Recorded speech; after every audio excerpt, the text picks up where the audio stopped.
Hey everyone, with my anticipation building for Indiana Jones and the Great Circle, I decided to go check out another game from Machine Games. This time I tried Wolfenstein The New Order.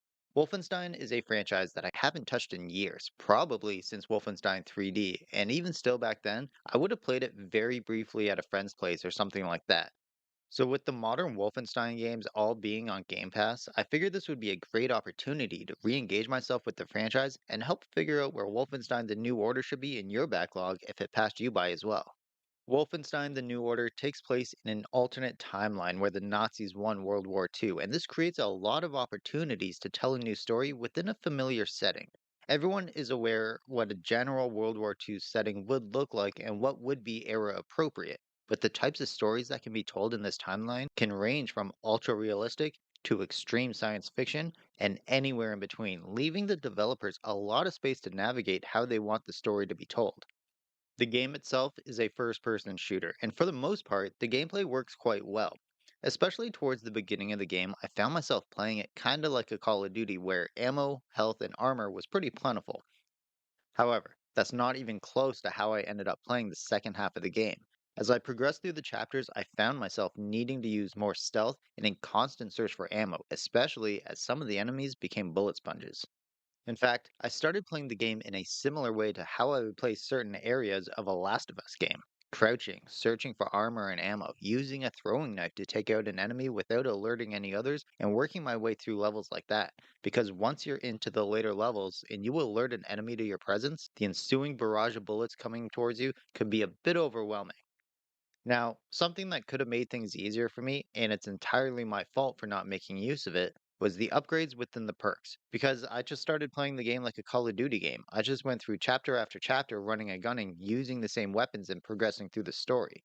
But that means by chapters 9, 10, 11, I hadn't upgraded the amount of ammo I could carry, my reload speed, or almost any other potential upgrade, leaving me at a bit of a disadvantage as the enemies got tougher, which then forced me to try and complete these challenges against more difficult enemies just to give myself a fighting chance.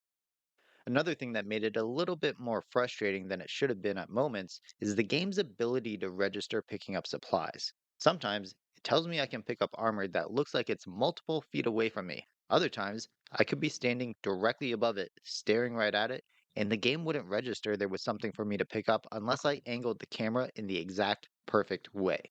When you're crouching and searching for supplies, that's annoying, but fine. When you're in a firefight and you run to pick up some ammo you see on the ground and the prompt shows up and leaves in an instant because you're not angled perfectly, it can be extremely aggravating. This, though, I think is a product of the era because a lot of games now are much better at registering these types of prompts. But back in 2014, when this game was released, it wasn't nearly as refined. The game also included a cover shooter system, which I didn't really make much use of at first. For the most part, I would duck behind a wall, come out, shoot, go back, and reload, and that's all that was really required. But as the game got more difficult, I did find myself actually peeking around corners and shooting from proper cover. Even though I didn't use the cover system a ton throughout the entire game, I did find that it worked pretty well. And I did like the destruction aspect to some of the barriers, which prevented me from just hiding behind one barrier, taking out everyone. I was forced to stay on my toes and react to losing the cover, which would then make me exposed to enemy fire.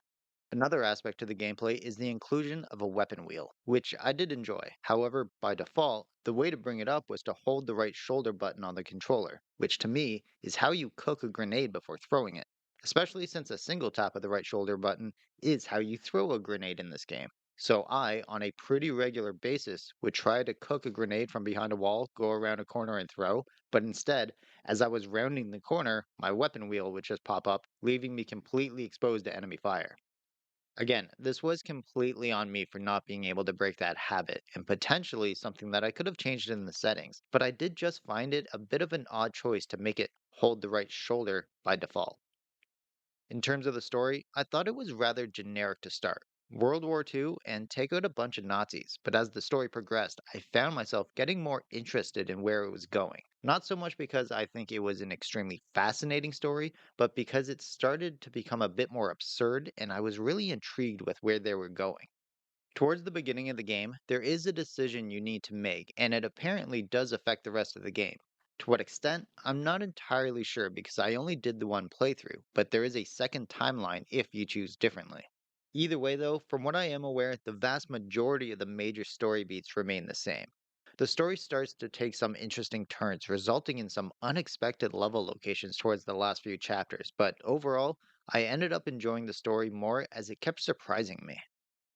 I also really enjoyed some of the voice acting, as I think the performances themselves were usually pretty good. However, the way some of the characters were written kind of left me feeling like they were pretty forgettable. Aside from maybe two or three of the characters, I barely remember the names of anyone else, and I only finished the game under a week ago. As for the music in the game, I never really felt like it was anything too spectacular. It fit the role it needed for the majority of the game. However, it was incredibly noticeable during a very specific section of Chapter 15, and it honestly made the whole scene way more intense. It definitely helped elevate the entire fight scene to the next level. It helped it become one of the most memorable moments of the game for me for all the right reasons. Whereas Chapter 12, Gibraltar Bridge, became memorable to me for all the wrong reasons. This level sucked, especially one specific section that just made it feel like it was way too easy to get cornered and then just get outflanked by the enemies. Leading up to this, it always felt like I could just stay in one place and take out all the enemies if I wanted to play the level that way.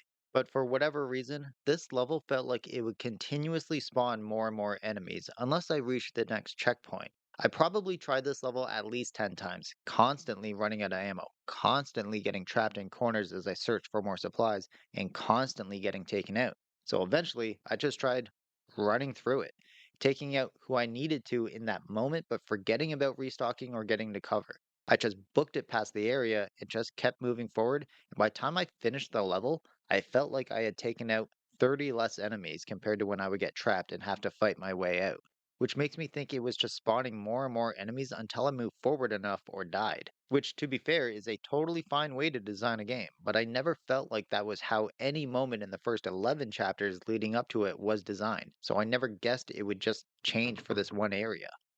Visually, the game looked pretty good. It typically had a relatively dull color scheme, but all the characters looked pretty good, had some interesting layouts to the levels, and the health and ammo pickups were pretty clearly noticeable throughout the levels. There was actually a few laugh out loud moments for me as I played the game. During a cutscene, I thought a character was killed in a hilarious fashion. Turns out they weren't dead, but the scene itself was still hilarious to me. While another, there was an extreme moment of American patriotism. And as a non American, I burst out laughing at the absurdity of that scene as the Star Spangled Banner was played by an NPC Jimi Hendrix style. While a few times in the gameplay, using a throwing knife to take out an enemy could accidentally create a hilarious moment the way the body would just fall over, or the sound effect of the knife against an enemy helmet was just a cause to make me smile and laugh.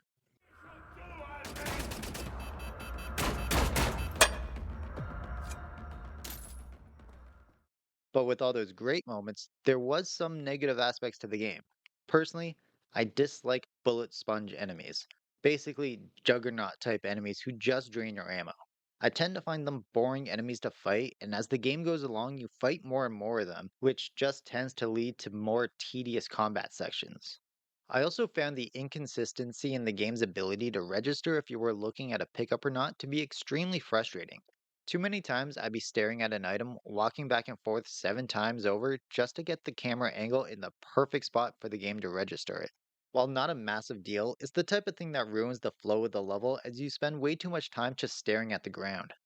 And I also found the few moments where I needed to swim to be very slow and tedious, but luckily that wasn't an overly major aspect to the game. Overall, though, I had a pretty good time with the game, but the question is, where do I think Wolfenstein The New Order should be in your backlog? And well, I think it should be towards the top of your backlog, assuming you're okay with more adult themes and some graphic deaths. Considering the game is considered a soft reboot for the franchise, it also works great as a starting point for new players, and considering it's on Xbox Game Pass, it's relatively easily accessible to most players. I also played the game on my Xbox Series X, and it played perfectly well with zero issues. I don't recall encountering any lag, frame drops, graphical glitches, or anything that would ruin the experience. The game isn't perfect. I really dislike the bullet sponge enemies that are present in these types of games. The swimming section was pretty slow and boring, and sometimes it can be pretty difficult to tell if you're actually damaging an enemy, especially from shooting at a distance. But none of those smaller issues take away from the fun gameplay and intriguing story. And sometimes you just want to play a game where you can take out a bunch of Nazis. If you enjoyed the video, be sure to hit the thumbs up. It really helps out a lot. And don't forget to subscribe for more gaming related videos. If you want to check out where another game should be in your backlog, then be sure to click right here.